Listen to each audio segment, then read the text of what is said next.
Okay. Honorable Junet.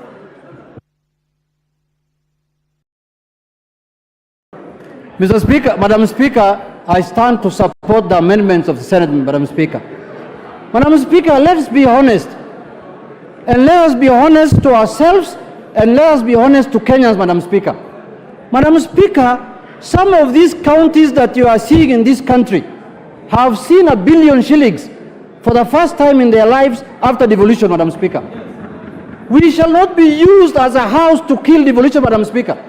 We must stand up because that is the only way we are going to save devolution, Madam Speaker. Madam Speaker, as you are aware, the Senate has only asked for an increment. They have never said we remove the money from NGCDF. They never said we remove from fuel levy. They never said, Madam Speaker. There are devolved functions that are being held here in Nairobi, like the health functions, like agriculture functions. Why are you keeping those monies in Nairobi here? Why don't you send those monies to the counties, Madam Speaker? That is why we have people eating now fertilizer money in this country, Madam Speaker. Why can't you send those monies to the counties? Madam Speaker, what I am saying, if Osoro might want to know what I am saying, is that we must send more money to the counties. If you want to deal with corruption at the counties, deal with corruption. Jail governors, jail chief officers, and all kind of people. But you cannot deny the people of Kenya who live in counties money in the pretext of corruption, Madam Speaker. There is more corruption in national government than in the counties, and nobody speaks about it, Madam Speaker. 90% of our resources remain in the national government. It doesn't remain in the counties. We are devolving less than 15% to counties, and we magnify the corruption there as though that is the only money that is in Kenya, Madam Speaker. Monies are in Nairobi. Monies are in ministries. Monies are in PSS and ministers here. That is why we are dealing with issues of fertilizer today, Madam Speaker. Madam Speaker, I want to urge this House. Let us not be used as a house to kill devolution. What is going to bring life to this country? What is going to develop this country? What is going to make this country a first world country, Madam Speaker, is devolution. That is how Germany developed, that is how France developed, and that is how all democracies developed, Madam Speaker. Madam Speaker, I want to say this.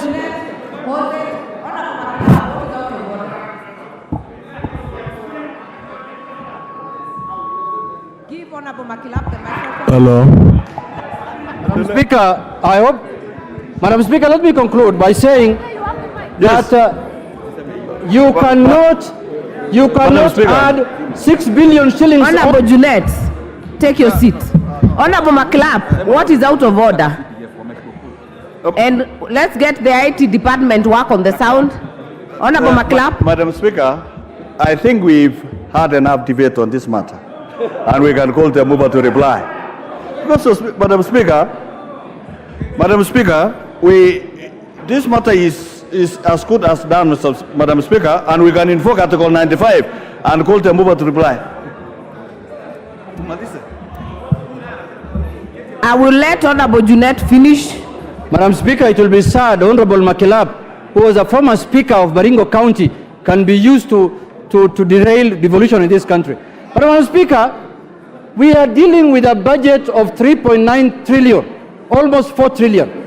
And we are giving counties only 396 billion, Madam Speaker. And we have added this year, this financial year, only 6 billion shillings, Madam Speaker. If you divide 6 billion shillings by 47 counties, every county is going to get 30 million shillings. What kind of money is that? What kind of money is that? Is that enough to develop this country? Madam Speaker, let us be honest to each other. If we want to develop this country, we must devolve funds. If there are issues of corruption, we must deal with them. We cannot use corruption to stifle devolution, Madam Speaker. Madam Speaker, look at what's happening to devolution.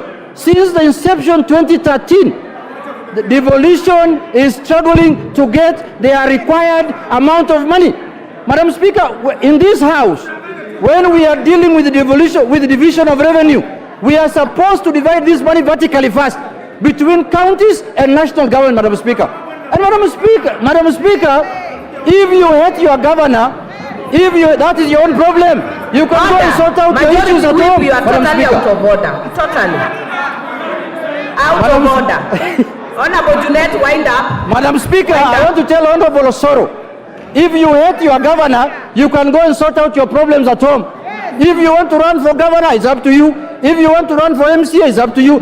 But the fact of the matter is, the only monies that Kenyans are enjoying is the money that goes to devolution, Madam Speaker. No other money is on the ground.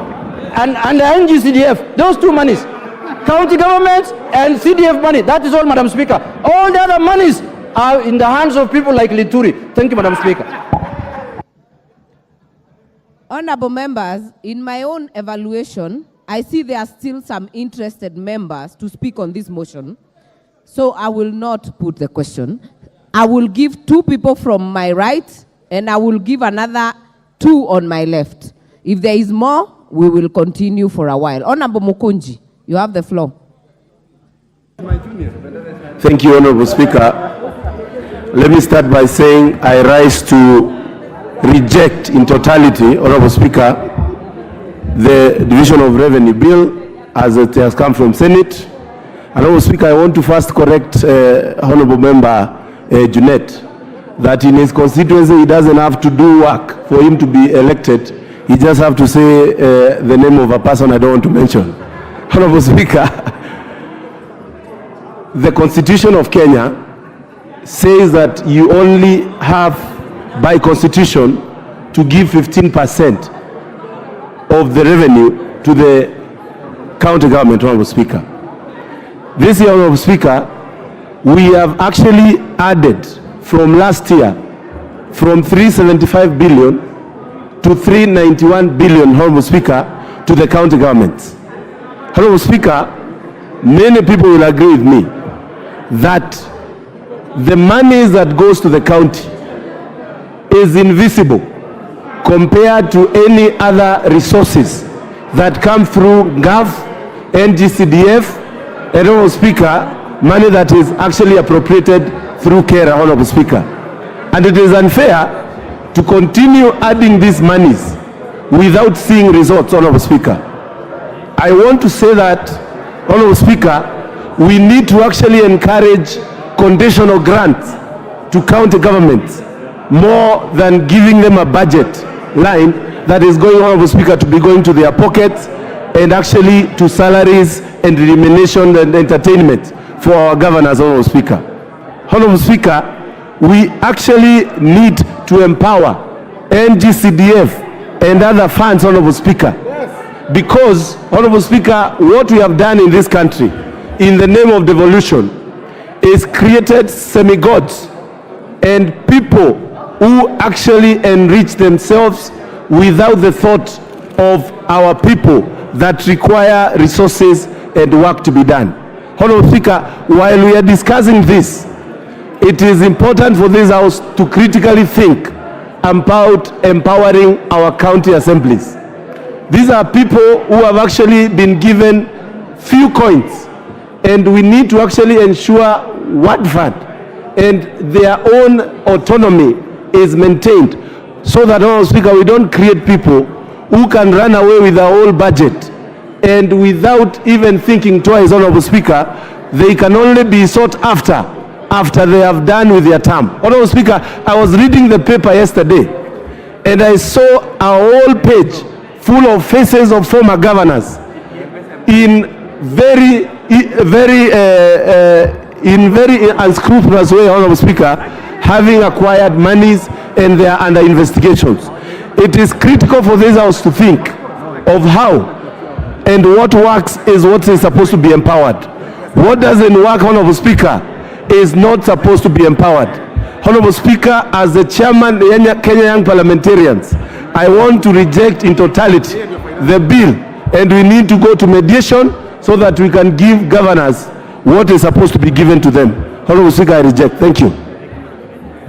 Minority Leader. Honorable Speaker, thank you very much. And I want to join my colleagues in supporting the motion. And the Honorable Speaker, from the outset, I want to say that I agree in totality with the Senate